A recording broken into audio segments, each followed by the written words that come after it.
کسی باغ کے ایک گھنے درخت پر ایک فاختہ نے اپنا گھونسلہ بنایا ہوا تھا، جس میں وہ دن بھر اپنے بچوں کے ساتھ رہتی تھی اور ان کا دانہ دنکا بھی چگاتی تھی۔ وہ بہت خوش تھی کیونکہ اب ان بچوں کے بالوں پر بھی نکلنے لگے تھے۔ ایک روز فاختہ کو اس کے بچوں نے بڑی پریشانی کے عالم میں یہ بتایا، ماں، ایسا لگ رہا ہے کہ ہمارا گھونسلہ برباد ہونے والا ہے۔ آج اس باغ کا مالک اپنے بیٹے کے ساتھ یہاں آیا تھا اور اس سے کہہ رہا تھا کہ اب پھل توڑنے کا زمانہ آ گیا ہے۔ کل میں اپنے دوستوں کو ساتھ لاؤں گا اور ان کی مدد سے اس درخت کے پھل توڑوں گا۔ میرے بازو میں تکلیف ہے، اس لیے یہ کام تنہا نہیں کر سکتا، مجھے اپنے دوستوں کی مدد کی ضرورت ہوگی۔ یہ سن کے فاختہ نے بچوں کو تسلی دیتے ہوئے کہا، فکر مت کرو، وہ کل اپنے دوست کو ساتھ نہ یہاں آئے گا اور نہ ہی پھل توڑے گا۔ اور پھر واقعی ایسا ہی ہوا۔ باغ کا مالک نہ خود آیا اور نہ اس کا دوست وہاں پہنچا۔ اسی طرح کئی روز گزر گئے تو ایک روز وہ پھر باغ میں آیا۔ اس وقت بھی فاختہ اپنے بچوں کے پاس نہیں تھی۔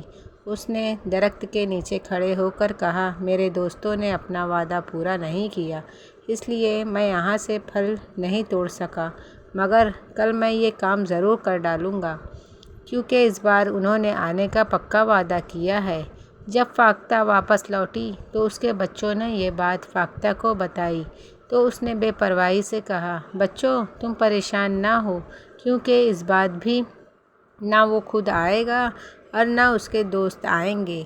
غرض اسی طرح یہ دن بھی گزر گیا اور فاختہ کے کہنے کے مطابق نہ باغ کا مالک وہاں آیا اور نہ ہی اس کا کوئی دوست۔ فاختہ کے بچے اب کچھ زیادہ ہی مطمئن ہو گئے تھے۔ چند روز بعد باغ کا مالک اپنے بیٹوں کے ساتھ وہاں پہنچا اور درخت کے نیچے کھڑے ہو کر میرے دوست صرف نام کے دوست ہیں، انہیں مجھ سے کوئی ہمدردی نہیں، ابھی تک کئی بار وعدے کر کے ٹال گئے، لیکن اب مجھے ان کی مدد کی ضرورت نہیں ہے، میں خود ہی کل تم سب کے ساتھ مل کے اس درخت کے پھل توڑوں گا۔ ویسے بھی مجھے دوسروں پر بھروسہ کرنے کی بجائے اپنے آپ پر بھروسہ کرنا چاہیے، اسی میں میری بہتری ہے۔ جب فاختہ نے یہ بات سنی تو وہ پریشانی کے عالم میں بولی، بچوں، اب ہمیں فوری طور پر یہاں سے جانا ہوگا۔